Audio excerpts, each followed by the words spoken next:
মাদ্রাসার স্টুডেন্টরা, তোমরা আমার বিরুদ্ধে, তোমাদেরকে বলা হয় আমি নাকি বলেছি গান বাদ্য জায়েজ, যত পারো গান বাদ্য করো। ভালো কথা, পবিত্র কোরআনে গান হারাম কোথায় আছে আমাকে দেখাও। কুরআনুল কারীমের সূরা লোকমানের 6 নম্বর আয়াতে মহান আল্লাহ তাআলা স্পষ্ট বলেছেন, ওয়ামিনান নাসি মান ইয়াশতারি লাহওয়াল হাদিসি লিউদিল্লা আন সাবিলিল্লাহ। একদল লোক আছে যারা মানুষদেরকে আল্লাহর পথ থেকে গোমরাহ করার উদ্দেশ্যে অবান্তর কথাবার্তা সংগ্রহ করে।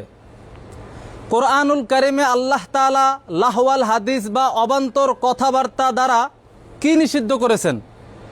খুলেন তাফসিরুল কুরতুবী, আজ থেকে 800 বছর আগে লিখিত এই তাফসিরের কিতাবে স্পষ্ট লেখা আছে, লাহউল হাদিস আল মাআজিফ ওয়াল গেনা।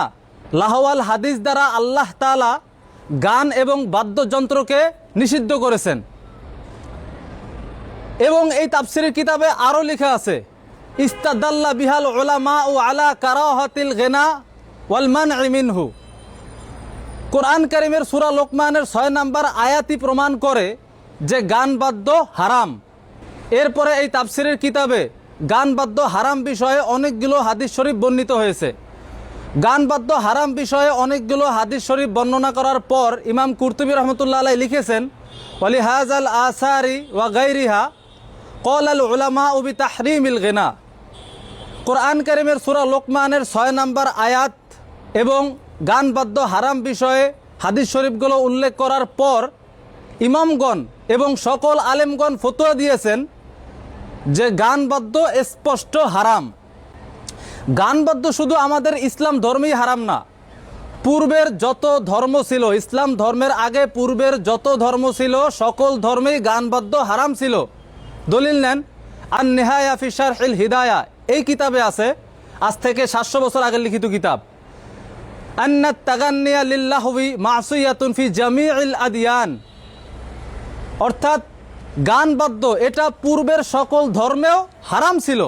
তাহলে আমি বলেছি গান হারাম না, গান জায়েজ।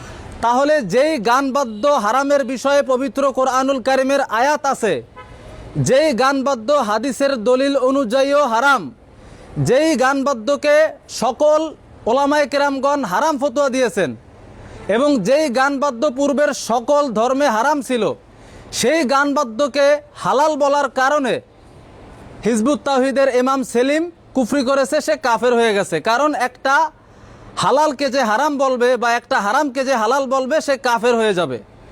এই হিজবুত তাওহীদের ইমাম সেলিম আরও জঘন্যতম কুফরি করেছে, সে বলেছে আজানটাও নাকি একটা গানের সুর। নাউজুবিল্লাহ। তোমরা গানের সুরে ওয়াজ করো, তোমরা গানের সুরে মানুষদেরকে দাওয়াত দাও, আজান তো একটা গানের সুর নাকি? আজান হচ্ছে ইসলামের শিআর, ইসলামের অন্যতম পবিত্র বিধান। ইসলামের অন্যতম পবিত্র বিধান আজানকে গানের সুর বলার কারণে, অর্থাৎ আজানের মতো পবিত্র জিনিসকে হারাম সুর বলার কারণে হিজবুত তাওহীদের ইমাম সেলিম জঘন্যতম কুফরি করেছে, সে কাফের হয়ে গেছে। একটা হালালকে হারাম বললেই কাফের হয়ে যাবে। দলিল, আজ থেকে 700 বছর আগের কিতাব আল মাফাতিহ ফি শারহিল মাসাবিহ, এই কিতাবে স্পষ্ট লেখা আছে, ফাইজা ইতিকাদা হিল্লা শাইইন মুহাররামিন কাফারা ওয়া জাযা কতলুহু আখযু মালিহি। যদি কেউ হালালকে হারাম মনে করে বা যদি কেউ কোনো হারামকে হালাল মনে করে তাহলে সে কাফের হয়ে যাবে এবং ওই কাফেরকে হত্যা করাও জায়েজ আছে এবং এমন কাফেরের মাল সম্পদ কেড়ে নেওয়াও জায়েজ আছে।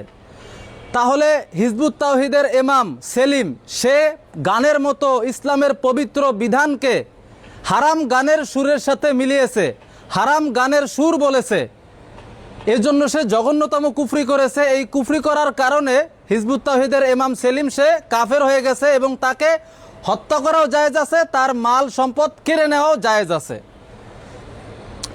এই হিজবুত তাওহীদ তো আগে থেকেই ভণ্ড, গোমরাহ, বাতিল, এটা আপনারা জানেন যে এরা বাতিল ফেরকা। নতুন করে এই হিজবুত তাওহীদের ইমাম সেলিম সে কুফরি করেছে, কাফের হয়ে গেছে।